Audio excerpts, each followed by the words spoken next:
Hello and welcome back to McClaren Performance for an episode today where I want to talk about Manchester United's recent Player of the Month, Lisandro Martinez. Since joining Manchester United, he's taken a lot of criticism, but the main question is he too short? A few weeks ago now, Ten Hag was interviewed by Gary Neville and Jamie Carragher. If you're like me, you were really annoyed watching it. Eric was getting questioned a lot for his choices at the start of the season, especially losing the first two games. Of course, there's going to be a lot of questions. There was one part that annoyed me the most. It's something a lot of pundits have talked about, and that is Martinez being too short for the Premier League, especially Jamie Carragher having a problem with that for whatever reason.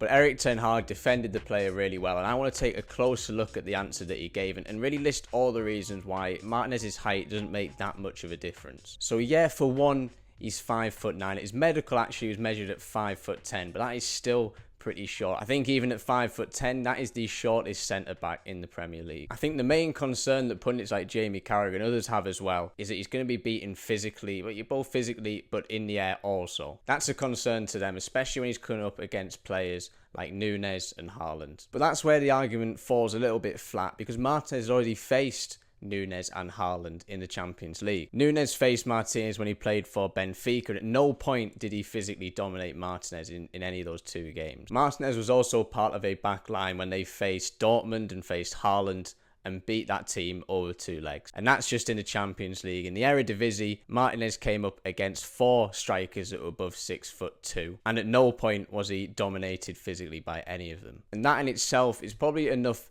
to justify the argument anyway, but there's a lot more data there and a lot more reasons as to why Martinez is a fantastic player and one that will fit really well into Manchester United. For one, despite Martinez's height, he's still really successful when it comes to aerial duels. Last season, the Eredivisie, he won 79 aerial duels, and that is a 71% success rate. That is better than any other player in the competition. Not only that, he had 29 headed clearances, which is more than any other Ajax player. Even in the Champions League, he was still competent in winning aerial duels, winning 63.6% of them, which is 21st out of all defenders in the Champions League. It's not outstanding, but his height has no difference in terms of how good he is aerially. He's still above average. He's still better than most defenders at doing that. If you could argue he's lacking in that area, he's more than making up for it in other areas of his game. Just from a psychological point of view, he's a fantastic character to have in a squad. He has fantastic aggression, has fantastic character. Manchester United last season had a big problem with communication on the pitch and people showing leadership, but Martinez shown in Ajax that he's really authoritatively vocal. Ten Hag uses the word grinter, which means tenacity, a will to win, determination. And I think Man United fans are seeing that already. He's a great leader on the pitch, great leader of that back line, really. He's a great character to start to change the culture and the environment of Manchester United. He's really the complete opposite character of what a Manchester United player was last season. But that's just all psychological. In terms of tactical also, it makes so much sense why he's a part of this team. One thing he has over pretty much every other centre-back anywhere is his passing ability. With 2 seasons at Eredivisie, no centre-back completed more passes per 90 minutes. In fact, in the Eredivisie last season, he had 89% pass success rate. That's even better in the Champions League with 92%. Despite losing the first 2 games of Manchester United, Martinez still has a passing accuracy of 92.9%. That is so important for an Ten Hag team because they want play to start from the back. Although in the Leicester game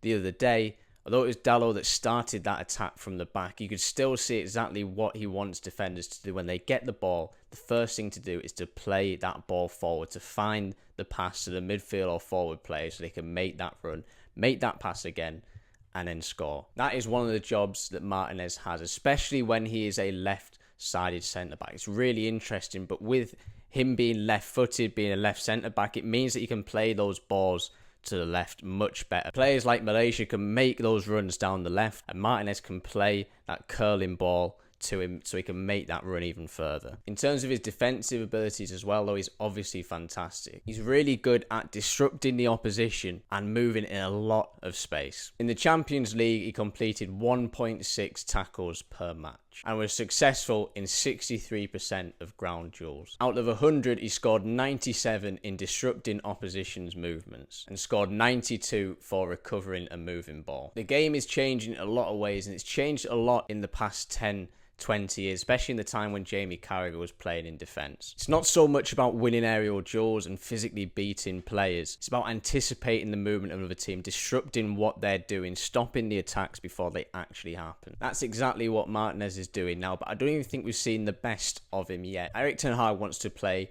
with a lot of possession. He wants to press high up the pitch, and that's where someone like Martinez comes in, because he can be a centre-back position. The team attacking can play wide in those wide spaces, and Martinez can cover that space, cover that player. Looking into, say, Erling Haaland, why he's such a good striker, it's because he can anticipate where he needs to move, where he needs to be for a ball. Yes, he can physically move defenders out of the way, and we've seen him do that, but the one thing he does fantastically well is he finds himself in the right spaces. So surely, logically, a defender, and a good defender, isn't so much about being physical, but more so about anticipating where that player is going to be and being able to stop that happening. So in Martinez, they have someone who can win aerial duels, someone who has character, who has that aggression, who can pick up the culture of Manchester United. They have someone who has fantastic passing ability and someone who can disrupt the opposition and their movement. It can actually move around in a lot of spaces, cover a lot of spaces when they're pressing high.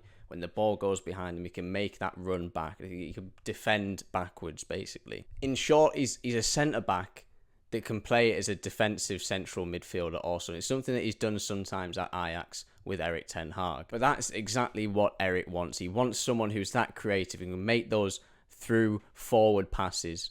And he wants people, centre-back, central defensive midfielder, that can do just that. So play can start as soon as we got the ball, play that ball forward. And Martinez is just one of 5 signings that are going to make a massive difference to Manchester United. Malaysia, Martinez, Casemiro, they're all players that can do exactly what I've just talked about there. They can get the ball in the back, they can play forward, and they can make things happen. Then they have players like Eriksen and Ante that can then get that ball and do something with it up front. You can see with the players he's bringing in, he's absolutely just trying to implement exactly what he had at Ajax. Exactly the same way of playing, that total football kind of way, that all the possession and playing out from the back. It wasn't the most straightforward of windows for Manchester United, but they got it done in the end. They got a good amount of players and they got really good players in. I think my one and only criticism is that I hope in the future they start to build a recruiting department that's really cohesive, really understands exactly the way that Erik Ten Hag wants to play. If there's one thing I've learned looking at clubs like, say, just recently Nottingham Forest and Aston Villa, where clubs do well